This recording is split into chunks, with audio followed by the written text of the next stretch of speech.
Tu as parlé du général de Gaulle. Tu le fais parler au début du film, dans une scène qui est mi-tragique, mi-comique. Le général de Gaulle, on sent quand tu le fais parler qu'on est sur la fin de la guerre d'Algérie. Est-ce que je me trompe si tu penses que le général de Gaulle, contrairement à ses prédécesseurs, peut-être n'avait pas la volonté de conserver un empire, n'avait plus ces illusions-là? Le général de Gaulle était un homme du 19e siècle. C'est très important de comprendre qui est le général de Gaulle. C'est un homme du 19e siècle. L'Empire, il s'en tape. De Gaulle n'a pas une essence napoléonienne. Il ne se dit pas « la France doit briller partout dans le monde et nous de... » Non, ça ne l'intéresse pas.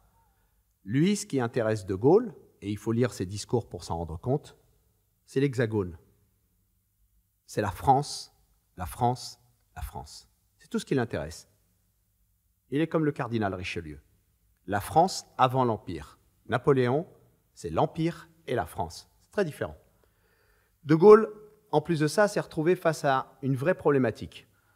Il reprend le pouvoir en 1958, et le problème algérien, depuis 1954, fait du bruit. Il faut quand même se rappeler qu'il y avait quasiment un attentat à la bombe sauvage tous les jours depuis 1954. En France, on a eu quoi? On a eu les attentats du Bataclan, on a vu les mois dans lesquels ça a mis les gens, la population, les restaurants étaient vides après le Bataclan. Moi, je me souviens, je sortais le soir, je me disais, merde, les restaurants sont vides. Il y a des restaurants qui faisaient 2-3 couverts, même le week-end. Ça a été une terreur terrible. L'impact que ça a eu sur la société française, les attentats des islamistes, des dingos, des Mohamed Merah et compagnie, ça a plongé le pays. On n'était plus habitué à cette violence. Eh bien, essayez d'imaginer en 1954 jusqu'à 1958, tous les jours, soit un bus se fait attaquer, soit des bombes explosent de manière aléatoire dans la ville d'Alger, où des soldats français tombent dans des embuscades. C'est une atmosphère lourde. Et nous avons, à l'époque, un certain Guy Mollet, un socialiste, la pire des races après les rats, Guy Mollet, qui ne sait pas régler le problème. Les socialistes avaient déclenché le problème, mais ils ne savaient pas le régler. Il y avait un monsieur qui détenait la solution, un grand monsieur qui s'appelle Pierre Mendès France, mais on ne l'a pas écouté. On n'a pas écouté Mendès France. La ligne Mitterrand, à l'époque, avait prévalu. La ligne Mitterrand, il faut... Je vais quand même vous rappeler qui est Mitterrand, parce que les jeunes qui nous écoutent ne savent pas vraiment. Ils ont l'impression du papy gentil. Alors Mitterrand, il faut savoir que c'est un type qui parle à gauche, mais qui pense à droite. Mitterrand a déclaré, à l'époque où il était ministre de l'Intérieur sous le général de Gaulle, ce qui n'est pas étonnant pour un socialiste, pseudo-socialiste, c'est que Mitterrand était un opportuniste, c'était un aventurier. C'est un homme de droite qui est né dans une famille de droite. À un moment, il a été cagoulard. La cagoule, c'était une organisation, c'était un mini Daesh en France. C'était une organisation terroriste, les cagoulards. Voilà. Ils étaient d'obédience nationaliste, antisémite. Les cagoulards étaient des gens dangereux. Donc, Mitterrand en a fait partie. Par la suite, Mitterrand a été, sous Vichy, pétainiste. Et ensuite, il est devenu résistant. Et ensuite, voilà. Il se retrouve ministre de l'Intérieur au moment où l'Algérie décide d'entrer en guerre avec la France. Que dit Mitterrand à cette époque-là? Il dit la chose suivante. L'Algérie, c'est la France. La seule négociation avec le FLN, c'est la guerre. Il faut se rappeler que Mitterrand a exécuté tous les Algériens qui étaient passibles, entre guillemets, de la peine de mort pour actes terroristes, alors que rien n'avait été prouvé. Parce qu'à l'époque, il y avait une directive qui disait que si on prenait un Arabe, donc un Algérien, avec une arme sur lui, c'était forcément un mec du FLN. Je rebondis sur ce que tu dis, Abdel. On a les comptes rendus maintenant des conseils des ministres de l'époque, et on se rend compte que Mendès France était plutôt la tendance qui allait vers la clémence, et Mitterrand était de ceux qui ont été inflexibles. Car il pensait, paraît-il, que les Français ne lui pardonneraient pas la clémence, et dans sa stature qu'il voulait se construire, il fallait apparaître comme un homme d'État, et donc un homme d'État, ça guillotinait à l'époque.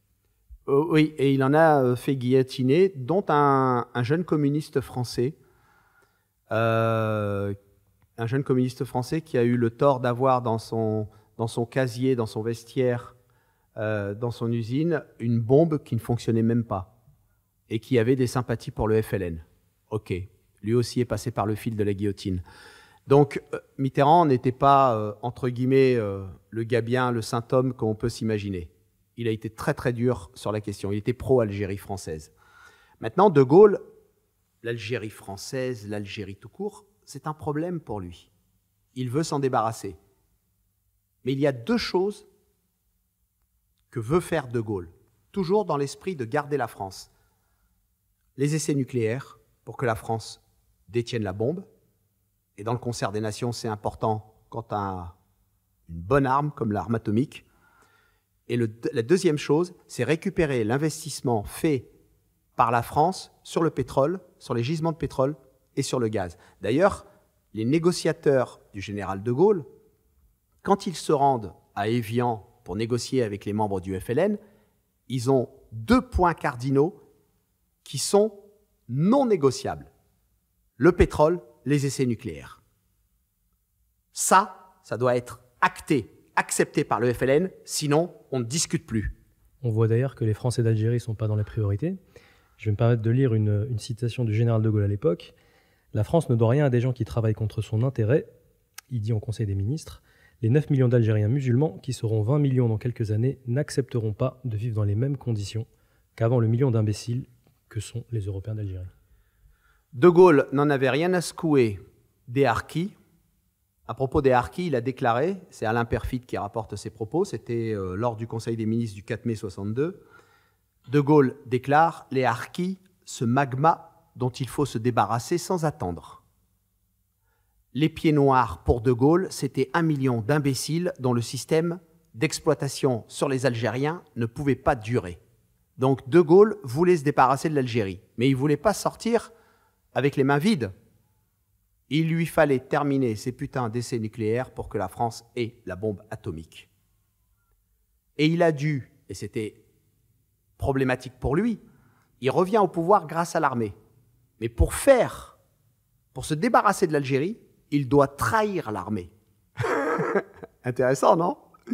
Donc, il va jouer, il va louvoyer, il ne sera jamais décisif, jamais clair, jusqu'au moment. D'ailleurs, en 1960, il avait commencé à entrer en négociation avec des représentants du FLN. Donc, le général de Gaulle voulait se débarrasser à un moment de la guerre de l'Algérie. Mais en même temps, il y a quand même de l'argent là-bas, et il se dit, il y a eu une solution qui a été proposée, un gouvernement bicéphale, algérien, français. Mais ça impliquait de donner aux Arabes, aux Algériens, la nationalité française, ou tout au moins la double nationalité. Ce qui veut dire qu'ils avaient un passeport français, une carte d'identité algérienne et un passeport algérien. Ils avaient tous les outils, comme pour les Marocains. Ils ont un passeport marocain et ils ont un passeport français s'ils sont nés en France. Et comme l'Algérie serait restée un territoire semi-français, eh ben, ils seraient français. Mais les démographes, ils lui ont dit la chose suivante. Mon général, une femme arabe pond entre 12 et 15 enfants. Une famille française blanche, c'est entre 3 et 5. Dans 20 ans, nous serons submergés. Et De Gaulle balance la fameuse phrase « Colomber les deux églises ne sera pas colomber les deux mosquées ». Et ouais, c'était quelqu'un de pragmatique. Donc du coup, laissons-les chez eux, qu'ils y restent, débarrassons-nous-en.